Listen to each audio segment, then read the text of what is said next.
उत्तर प्रदेश की 80 सीटों के लिए बीजेपी ने अपनी पहली लिस्ट में 51 उम्मीदवारों के नाम का ऐलान कर दिया है।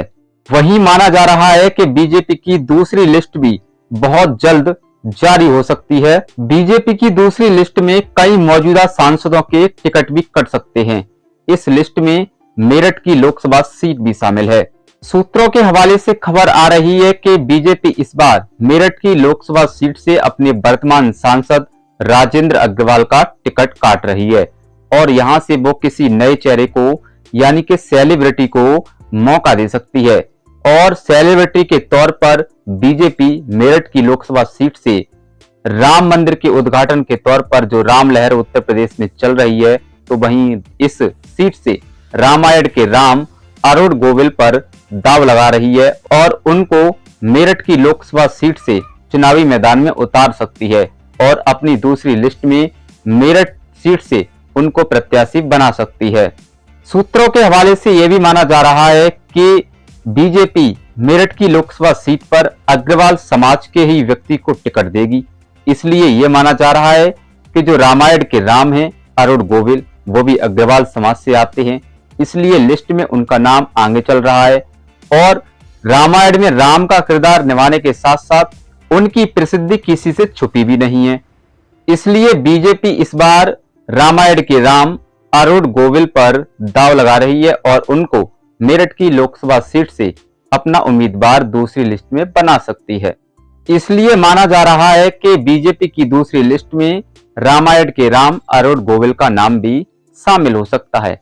फिलहाल मेरठ की लोकसभा सीट से कई दावेदार हैं जो मेरठ की लोकसभा सीट से टिकट मांग रहे हैं, लेकिन ये तो बीजेपी पार्टी ही तय करेगी कि मेरठ की लोकसभा सीट से किसको चुनावी मैदान में उतारना है और किसको 2024 का चुनाव लड़ाना है।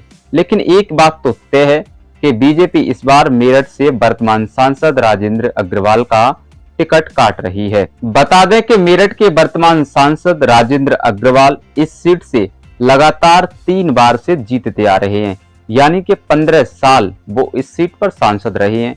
2009 का चुनाव भी उन्होंने जीता, 2014 का चुनाव भी उन्होंने जीता, तो वहीं 2019 के लोकसभा चुनाव में भी उनको जीत हासिल हुई।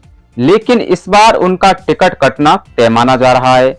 ये तो जब ही पता चलेगा कि किसका टिकट कटता है और किन को टिकट यहां से मिलता है, जब भारतीय जनता पार्टी अपनी दूसरी सूची का ऐलान करेगी और उसमें मेरठ लोकसभा से अपना उम्मीदवार घोषित करेगी।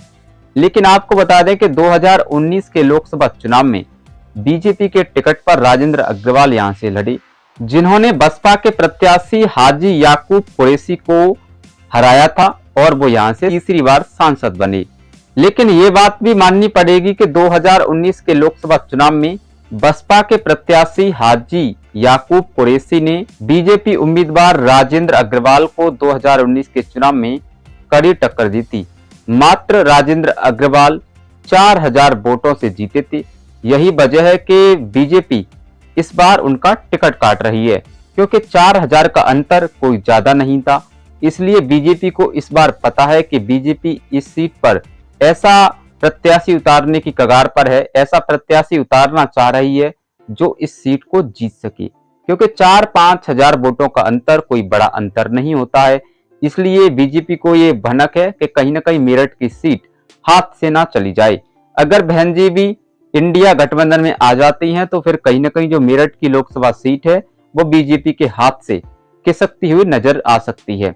क्योंकि अगर हम मेरठ लोकसभा सीट के जातीय समीकरण की बात कर लें तो यहाँ पर मुस्लिम मतदाता और दलित मतदाताओं का वर्चस्व है। यही वजह है कि इस सीट पर मुस्लिम मतदाता कड़ी टक्कर देते हुए नजर आते हैं। लेकिन मोदी लहर में इस सीट पर अग्रवाल समाज का सांसद 3 बार से चुनता आ रहा है। अगर 2024 के लोकसभा चुनाव से पहले बहन जी पीडीए गठबंधन के साथ आ जाती हैं तो फिर इस सीट पर पेच फंस सकता है।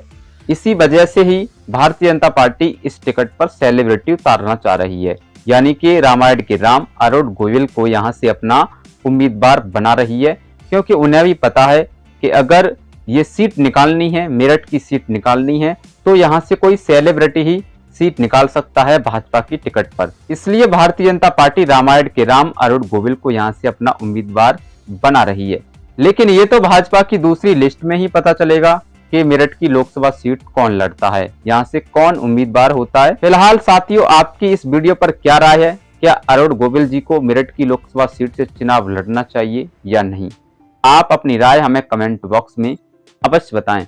मिलते हैं फिर एक और नई वीडियो के साथ, जब तक के लिए धन्यवाद।